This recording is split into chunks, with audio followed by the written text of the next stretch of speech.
Bismillahirrahmanirrahim. Assalamualaikum warahmatullahi wabarakatuh. Perkenalkan, nama saya Doris Juliana Kuswara dengan NPM 10070319057. Di sini saya akan menjelaskan mengenai tugas yang saya dapat pada tugas besar Laboratorium Energi dan Lingkungan Universitas Islam Bandung. Tugas kali ini berkenaan dengan materi topografi, yang lebih tepatnya adalah membuat garis kontur beserta persen lereng. Sebelum langsung ke langkah pengerjaan, mari kita mereview materi topografi. Topografi adalah bentuk permukaan bumi yang meliputi relief bumi, pola aliran sungai, parit, lembah, tepian danau, tepi laut, bahkan hasil pengolahan lahan manusia seperti lahan tambang, real estate, dan kawasan pertanian. Berkenaan dengan tugas yang akan saya jelaskan pada kali ini mengenai peta topografi. Jadi kita harus mengetahui dulu pengertian dari peta topografi. Nah, peta topografi adalah peta yang memiliki informasi tentang ketinggian permukaan tanah pada suatu tempat terhadap permukaan laut yang digambarkan dengan garis-garis kontur. Lalu selanjutnya adalah karakteristik peta topografi. Yang pertama adalah tidak memiliki overlay informasi lain. Ya, jadi sebenarnya peta topografi itu hanya menampilkan garis kontur saja. Namun, akhir-akhir ini, sekarang, Badan Informasi Geospasial (BIG) memproduksi peta topografi yang disertai dengan data tata guna lahan. Contohnya itu seperti peta RBI. Lalu yang kedua, memiliki skala besar. Ya, karena peta topografi itu harus memperlihatkan bentuk permukaan bumi, garis konturnya itu secara akurat gitu. Terus yang ketiga itu memiliki garis kontur, interval kontur, dan indeks kontur. Yang keempat, berfungsi untuk menyajikan informasi mengenai ketinggian dan perbedaan ketinggian seperti itu. Dan selanjutnya adalah garis kontur. Garis kontur adalah garis yang menghubungkan titik-titik yang mempunyai ketinggian yang sama. Juga garis kontur itu memiliki beberapa karakteristik. Salah satunya adalah garis kontur itu mempunyai ketinggian yang sama di atas permukaan bumi. Juga garis kontur itu tidak akan berpotongan dan tidak mungkin bercabang. Dan lain sebagainya. Dapat dilihat saja pada slide tersebut. Lalu selanjutnya adalah macam-macam garis kontur. Jadi, garis kontur itu dibagi menjadi 3. Ada garis kontur biasa, garis kontur indeks, dan garis kontur depresi. Nah, garis kontur biasa itu digambarkan sebagai garis dengan ketebalan yang secara umum itu seragam. Dan selang antar keduanya adalah 1:2000 kali skala peta dan ditetapkan sesuai dengan kepentingan peta yang bersangkutan. Garis kontur indeks, garis ini digambarkan lebih tebal, yang memiliki kelipatan 5 atau 10 kali lipat dibandingkan dengan garis kontur biasanya. Juga, pada peta topografi internasional, pada setiap indeks dicantumkan ketinggiannya. Garis kontur depresi. Nah, garis kontur ini menunjukkan arah turun setempat-setempat yang disebabkan oleh kubah air atau kawah gunung api. Juga, pada peta warna, garis kontur ini digambarkan dengan warna biru. Dan pada peta tidak berwarna, garis kontur ini digambarkan dengan anak sisir. Lalu selanjutnya adalah penampang dan persen lereng. Penampang adalah hasil proyeksi 2 dimensi berupa kenampakan muka bumi atau bentang alam berdasarkan data pada peta topografi.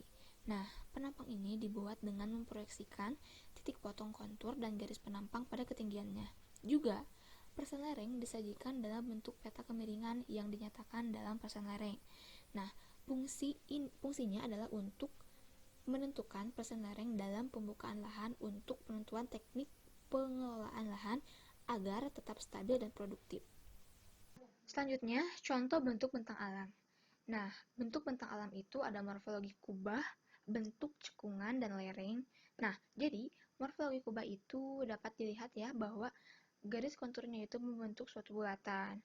Namun, dari bulatan pertama yang paling kecil itu merupakan nilai tertinggi suatu garis kontur. Semakin luar, semakin besar lingkaran, maka semakin kecil nilai garis konturnya. Jadi membentuk suatu pegunungan. Untuk bentuk cekungan dan lereng, jika garis konturnya itu membentuk suatu bulatan, sama seperti morfologi kubah, namun letak perbedaannya terdapat pada nilai angka lingkaran yang paling kecil ke nilai angka lingkaran yang paling besar itu semakin rendah dan itu dapat diartikan sebagai bentuk cekungan. Juga jika misalnya terdapat garis kontur yang berbentuk U atau berbentuk V. U itu diartikan sebagai punggung pegunungan dan V diartikan sebagai lembah. Untuk membuat peta topografi, yang pertama kita membutuhkan peta RBI, peta rupa bumi Indonesia.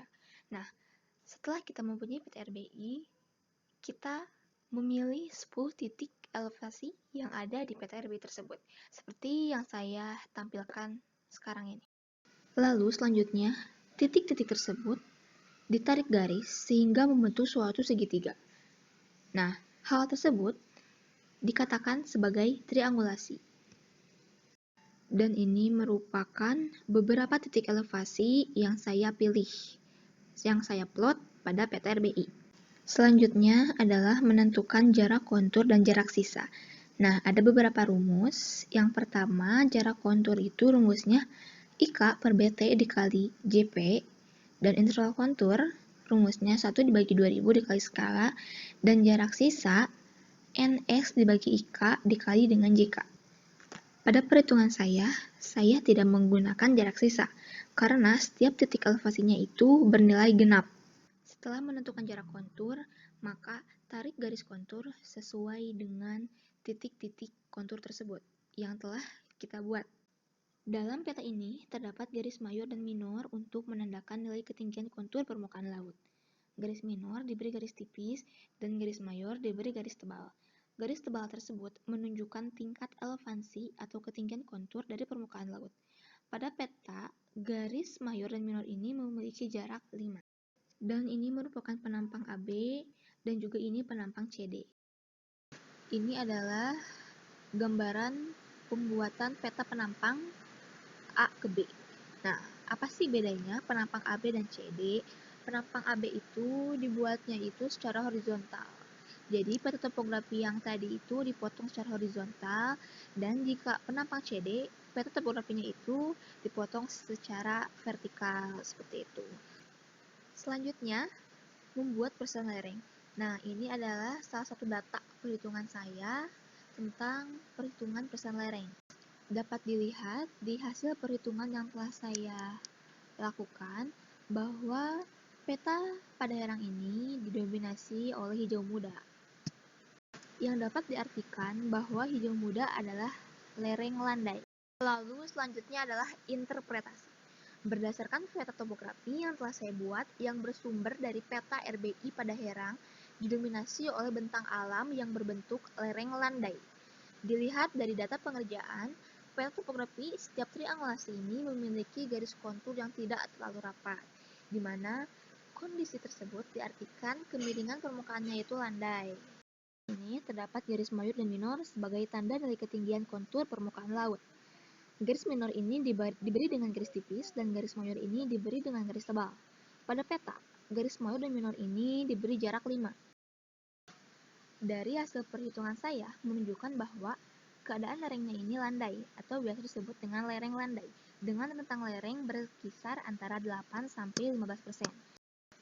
8-15% ini cocok digunakan sebagai kawasan pertanian atau tegalan, tempat bermukim, permukiman. Berubahnya alih fungsi lahan di daerah lereng sebagai lahan pertanian dapat membangun perekonomian warga di daerah tersebut. Namun, untuk menggunakan daerah lereng yang lebih curam sebagai lahan pertanian, maka diperlukan langkah untuk menstabilkan lereng agar tidak mudah longsor.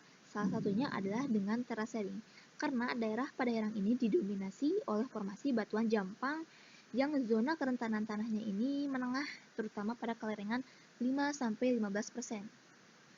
Dapat digunakan sebagai lahan tegalan ataupun pertanian. Daerah yang memiliki lereng landai dan agak curam ini dapat dimanfaatkan sebagai tempat objek wisata, yang merupakan nilai jual yang dapat dikembangkan sebagai tempat objek wisata juga sebagai tempat penelitian.